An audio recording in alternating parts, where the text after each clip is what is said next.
두 확률 변수 x하고 y는 각각 정규 분포 평균을 m으로 하고 표준 편차를 시그마랑 o로 갖는 확률 변수 x하고 y가 있고 각각의 확률 밀도 함수를 fx하고 gx라고 하고 hx는 fx를 x축 방향으로 10만큼 그럼 우리가 정규 분포 곡선이 항상 이 평균을 기준으로 대칭을 이루고 있는 거였잖아.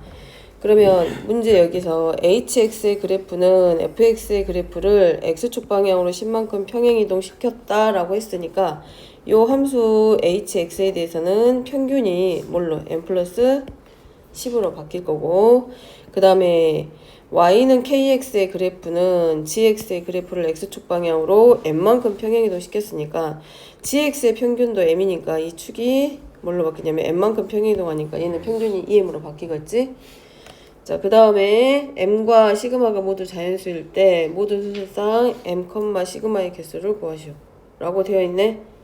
그러면 얘가 이제 우리가 이거를 시그마는 지금 표준 편차가 확률 변수 y에 대한 표준 편차가 지금 얼마냐면 5인 거잖아. 그러면 확률 변수 y를 갖는 게 지금 누구냐면 gx고 x를 갖는 게 함수가 fx였으면 얘는 표준 편차가 시그마고 이 gx의 시그마가 지금 얼마냐면 5인 거지. 그러면 gx를 이렇게 평행이동 시켜줬기 때문에 이 확률 변수 그 함수 확률 밀도 함수 kx 얘의 평균은 m이고 2m이고 그 다음에 gx를 평행이동 시켰기 때문에 얘는 표준 편차가 얼마가 되냐면 5 그대로 가고 그 다음에 hx는 평균이 n 플러스 10으로 바뀌고 표준 편차는 fx를 그대로 평행이동 시켰기 때문에 시그마의 제곱하고 그대로 같이 가는 거지. 이제 그 다음에 이제 해야 될 일은 m과 시그마가 모두 자연수라고 있고 일단 범위상으로 봤을 때는 평균 m보다는 누가 2m이 더 큰 거고 2m보다는 누가 더 n 플러스 10이 더 위치가 더 큰 거지 지금. 그러면 이제 여기서 우리가 범위를 잡아주면 m은 얼마보다는 0보다는 크고 얼마보다는 작다. 5보다는 작지. 아니 맞나? 아니지 5가 아니라 얼마 10. 10이지 10보다 작겠지. 요렇게 했을 때 하나랑 얘랑 하나 했을 때 그러면 여기 올 수 있는 자연수m은 1부터 얼마까지 오냐면 9까지 올 수 있어. 그럼 평균에 올 수 있는 만들 수 있는 숫자는 9가지라는 얘기야. 핸드폰 보고 있는 거야? 아니 저 학원에 왔다고 와서 그거 하면 되니까. 그 다음에 시그마는 자 fx 시그마는 얘지 그대로 표준 편차는 시그마인 거고 그 다음에 gx하고 kx의 표준 편차는 5거든. 그럼 얘네들의 범위는 누구하고 누구 사이가 되는 거야? 지금 그렇지. 시그마의 범위가 이제 누가 돼? 이 gx하고 kx는 표준 편차가 같은 거잖아. 지금 그래프의 폭이 같지. 그러니까 얘가 더 폭이 좁아. fx하고 hx가 모든 자료들이 누구를 기준으로 평균을 기준으로 밀집되어 있다는 얘기야. 그러니까 표준 편차 옛날에 우리 중학교 3학년 걸로 가면 자료의 분포 상태가 fx하고 hx가 평균에 전부 다 가깝게 밀집되어 있어. 그 말은 fx하고 hx는 gx하고 kx의 표준 편차보다 더 커요? 아니 fx랑 그러지. fx하고 hx는 f하고 h는 표준 편차가 지금 시그마지만 k하고 g는 시그마가 지금 표준 편차가 온 거잖아. 근데 그래프의 폭이 평균에 가까울수록 표준 편차는 더 작아. 표준 편차 절대값 표준 편차. 그렇기 때문에 시그마는 누구보다 fx하고 hx가 gx와 kx보다는 그래프의 폭이 더 좁잖아.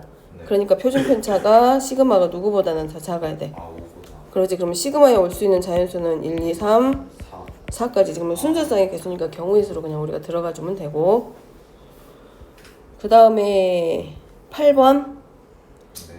자, 8번은 자 얘는 평균이 0이고 표준 편차가 즉 분산이 2인 경우가 fx고 확률 밀도 함수가 얘는 gx인데 fx하고 gx하고 관계 봤을 때 n이 fx는 0하고 2고 gx의 정규 분포 n은 3하고 2란 말이야. 그럼 얘네들이 표준 편차는 서로 어때? 분산이 같다는 얘기는 표준 편차도 서로 같아. 근데 표준 편차는 그대로가. 그러니까 그래프의 폭은 평균을 기준으로 했을 때 얘네들의 분포 상태는 똑같아. 근데 평균만 지금 0에서 얼마로 움직였냐면 3으로 오른쪽으로 이동한 거랑 똑같아. 그냥 이렇게 보면 되지. fx가 이렇게 평균을 0으로 하고 표준 편차가 있으면 gx는 얘를 얼만큼? 3만큼 움직인 거하고 똑같아. 즉 gx는 함수 fx를 x축 방향으로 얼만큼 평행이동한 거하고 똑같다. 3만큼 평행이동한 거고 똑같다가 되지. 여기 돼? 네. 응. 그러면 fx-5는 fx를 5만큼 평행이동 시켜준 거잖아. 그러면 fx-5는 누구를? fx를 x축 방향으로 5만큼 평행이동 됐구나 라고 생각하니까 평균만 얼마로 바뀌게 되냐면 5로 바뀌게 되고 분산은 그대로 2. 그럼 gx-2잖아. 그럼 gx가 fx-3하고 서로 같다 그랬거든. 그러면 gx-5는 gx가 x-5니까 gx-는 x축 방향으로 이만큼 평행이동 시켜준 거잖아. 그럼 gx-2는 결국 누구랑 똑같아져? fx-하고 서로 같지. 그럼 얘 결국 적으면 이런 모양이네. 3분의 1 fx-5랑 3분의 2 하고 f가로 x-5랑 같기 때문에 얘는 결국은 누구랑 똑같아? fx-5하고 서로 같다. 그래서 hx는 결국은 함수가 뭘로? fx-하고 똑같고 종기분포 그대로 갈 거고 평균은 얼마? 5 되고 분산은 2. 이 상태에서 이제 우리가 뭐 하면 돼? 확률 변수 t가 얼마 이상이 됐을 때 5 이상이 될 때를 구해주면 되지. 그럼 이제 어려운 건 아니고 이제 얘가 이 말이야. 그럼 hx는 평균이 5야. 그지? 근데 얘가 지금 얼마야? 얘는 이제 변수가 t로 바뀐 것 뿐이잖아. 그럼 이가 t가 얼마 이상? 5 이상이니까 평균 5를 기준으로 얼마 이상? 5 이상인 영역이지. 평균하고 우리가 변수하고 똑같아졌다는 얘기지. 그러니까 이것의 확률은 얼마? 0.5 하고 찾아주면 돼. 그러니까 얘들 평균이 그 표준 편차 그대로 하고 있으면 평행이동 이용해가지고 들어가주면 확률 일도함수랑 평균이랑 표준 편차랑 뭐 이런 것들 다 찾아줄 수 있지. 그러니까 이거 7번하고 8번하고 같이 묶어서 가면 되지. 7번 해보면 8번도 평행이동 이용해서. 물어볼 거 있어, 승준이? 66쪽에 15번이지. 자, 여기는 어느 회사 입사 시험에서 응시한 10,000명의 평균 점수가 M이고 표준 편차가 10, 정기분포 따라가고 170명이 합격해. 그럼 여기서 뭐 하냐면 10,000명이 시험 봤는데 170명만 합격시킬 거기 때문에 합격률은 알 수 있어. 그치? 합격할 수 있는 확률이 얼마냐면 10,000분의 170. 그러면 되고 그 다음에 이 중에서 상위 30%는 P지점, 그 다음에 나머지는 Q지점, 그 다음에 합격하기 위한 최저 점수하고 P지점에 근무하기 위한 최저 점수 찾으라고 했으니까 먼저 합격하기 위한 점수. 그럼 합격하기 위한 점수니까 여기서 지금 평균과 표준 편차가 점수기 때문에 여기서 확률 변수의 역할은 시험의 점수겠지. 그러니까 점수를 X로 놓고 합격하려면 그 점수 이상이 돼야 되는 거잖아. 평균의 이상이 되도록. 그래서 여기서는 평균은 그대로 M으로 놓고 표준 편차가 10이니까 10의 제곱 정기분포를 따라간다라고 쓸 수 있고, 그 다음에 합격하기 위할 때 A 최저 점수 이상이 돼야 합격하는 거잖아. 그럼 결국은 그러면 점수는 몇 점 이상이 되도록 A 이상이 될 때 확률. 그러면 10분의 A 마이너스 평균 M으로 바뀌고 이때 확률이 얼마냐면 0.017이 되는 거지.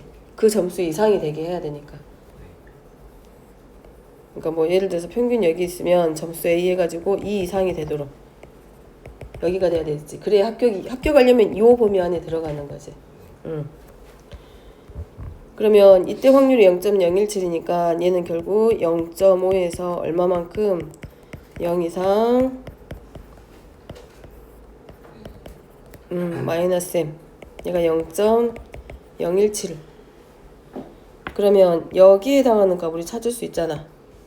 0.5에서 0.017 빼니까 이 값이 0.483이지? 그럼 0.483 되는 자리가 이 자리네. 그럼 결국 10분의 a-m이 얼마가 돼? 2.12. 여기가 Z자리지. 0 이상 변수 여기 자리지. 자, 그 다음에 이제 첫 번째 하나 나오고, 두 번째는 자, 누구냐면 P 지점에 근무하기 위한 최저 점수인데, P 지점에 근무하려면 합격자 중에서 상위 30%야. 그러면 170명 중에 30%에 들어가야 되니까 170명 중에 30%면 51명이잖아. 그럼 결국은 합격하려면 이제 Q 지점에 들어가기 위해서는 최저 점수를 우리가 B라고 놨을 때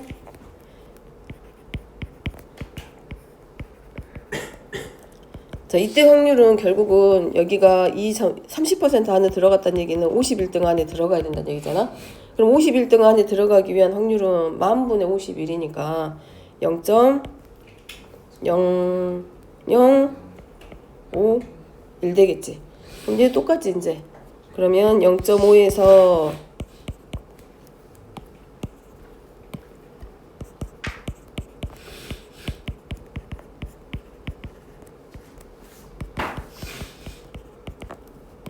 그럼 요 자리에 들어가는 자리만 찾아주면 되고, 그럼 여기서부터 0부터 요만한 값까지 가려면 0.5에서 0.0051을 뺄 거니까 0.4949? 응. 그럼 결국 10분의 b-m은 2.57이지. 여기. 여기. 이거 보고.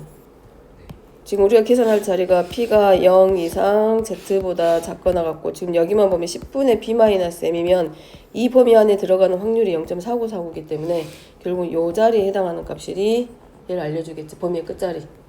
그럼 이제 얘네 둘이 서로 뭐 해주면 돼? 열림만 하면 되지.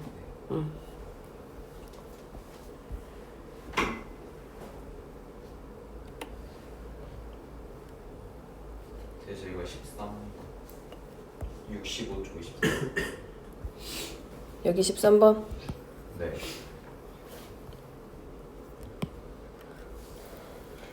지금 평균, 그 다음에 점수, 표준 편차고 상위 4% 이내에 속하면 1등급인 거잖아.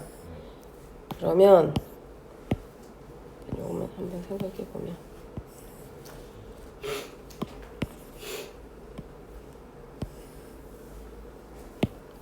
예를 들어서 이렇게 그래프가 있다라고 하게.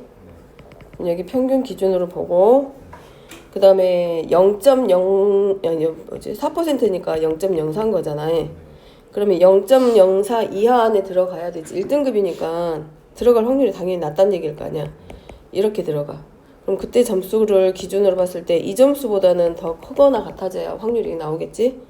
그럼 여기가 평균 기준으로는 0.5니까 여기가 0.46인 거잖아요. 그럼 0.04보다는 이 들어갈 확률이 자기가 작기 때문에 이 아이가 들어간 자리는 이 자리보다는 이쪽으로 오는 게 더 맞겠지. 그래서 우리가 이제 뭐 해주면 돼? 뭐 예를 들어서 국어부터 시작을 하면이 얘는 점수를 우리가 국어라고 놨을 때 이 점수가 지금 얘가 가지고 있는 점수는 78점인 거잖아. 그러면 자, 얘 것만 먼저 확인하면 표준 편차가 10이니까 10분의 78 마이너스 평균이 얼마니? 62지. 그럼 10분의 6? 그럼 얘가 얼마야? 1.6인 거잖아. 그럼 1.6이면 평균이 여기 있고 여기가 1.6이면 이제 어디 안에 그 점수가 이 점수 이상이 돼야 되는 거지. 그러면 그거나 같아지지. 그럼 1.6이면 어디로 들어가? 여기니까 0.5에서 얼마? 0.44 빼면 얼마 나와? 0.0548.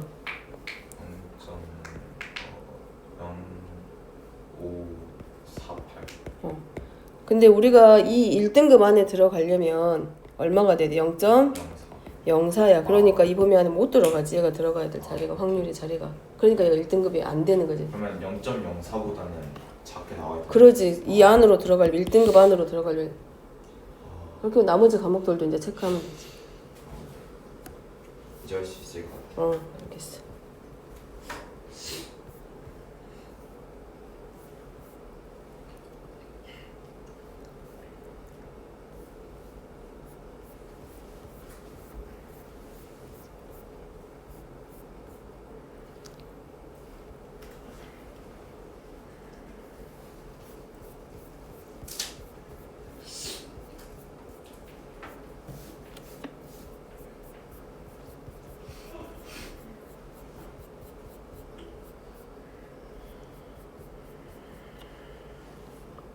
진우야, 네? 안 풀어진 데 있어 혹시? 거기 지금 하고 있는 데에서 없어? 윤서는? 응? 엄마 이제 이거